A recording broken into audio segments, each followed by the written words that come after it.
Merci Monsieur le Président, Monsieur le Ministre, collègues.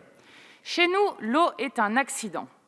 La situation en Guadeloupe nous rappelle à chaque instant à quel point tourner son robinet pour y trouver de l'eau est loin d'être une évidence pour certains de nos compatriotes. En l'absence d'eau, les citoyens improvisent. Ils se douchent avec des bouteilles d'eau, se rendent parfois dans des clubs de sport pour assurer leur hygiène quotidienne, vivent au rythme des lessives au lavoir du quartier, tendent des seaux sous chaque robinet ouvert pour profiter de la moindre goutte au retour de pression dans les tuyaux. Mais même lorsque l'eau est là, est-il prudent de la boire ? Le scandale sanitaire, social et écologique du chlordécone plane toujours. En 2016, les 36 premières matières détectées par l'Office de l'eau étaient des pesticides, dont 16 matières aujourd'hui interdites, et parmi elles, du chlordécone le plus souvent. Le désastre a deux visages. L'eau est une ressource rare, mais qui peut être contaminée par ce pesticide toxique qui a empoisonné les humains, les sols et l'eau sur des générations, et pour lequel la responsabilité de l'État est engagée. Sur cette situation catastrophique et indigne de notre République, il n'y a pas de controverse possible. Un audit interministériel de 2018 l'affirmait sans détour. Il s'agit d'une crise systémique au coût humain et financier considérable.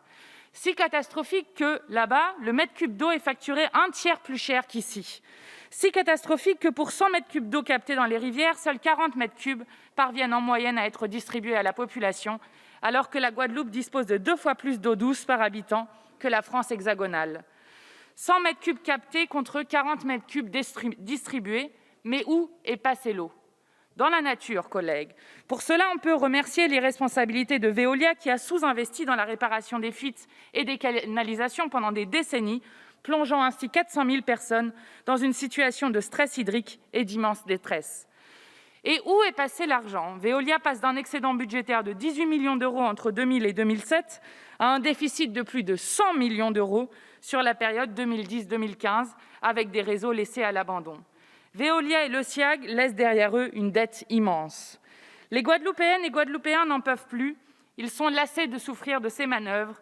Ils ne croient plus pouvoir un jour avoir accès à ce droit fondamental qu'est l'eau, ce droit humain fondamental, je dis, consacré par les Nations Unies il y a 11 ans, à l'initiative de la Bolivie, et pourtant bafoué dans notre pays. Alors, croyez-le, collègues, ils seront particulièrement attentifs à la manière dont la ressource sera gérée désormais. Malheureusement, et nous vous l'avons déjà dit, nous n'en serons pas plus avec cette proposition de loi. Qui va payer la dette de Veolia ? Qui va payer les 1 milliard nécessaires à la remise en état du réseau d'eau potable en Guadeloupe ? Que va-t-il advenir des salariés dans l'ancien SIAG ? Nous ne le serons pas, comme nous ne serons pas si une régie publique en concertation avec les usagers sera garantie. Les expériences de régie publique montrant pourtant qu'il y a 3 fois plus d'investissements dans le patrimoine de l'eau, des frais financiers qui pèsent sur la facture d'eau des usagers qui sont divisés par 10, bref, un système qui restaure la notion de temps long. Comme l'explique le lanceur d'alerte Raymond Avrier, concéder des services au privé, c'est perdre des services, c'est perdre des savoirs, c'est perdre la mémoire, mais c'est un patrimoine dont nous sommes dépossédés. Mais c'est surtout un pari fou, celui de mettre entre les mains des intérêts privés et du marché la ressource indispensable à la vie, la plus précieuse que nous ayons. Il y a alerte sur l'eau, et les Guadeloupéens le savent mieux que personne. Collègues, il est de notre responsabilité historique de garantir que ce que vit la Guadeloupe ne soit pas la répétition générale de toutes et tous. Il s'agit là de l'enjeu numéro 1 de notre siècle, alors que le cycle de l'eau est profondément perturbé. Entre 1964 et 1990, la France a connu 13 épisodes de sécheresse.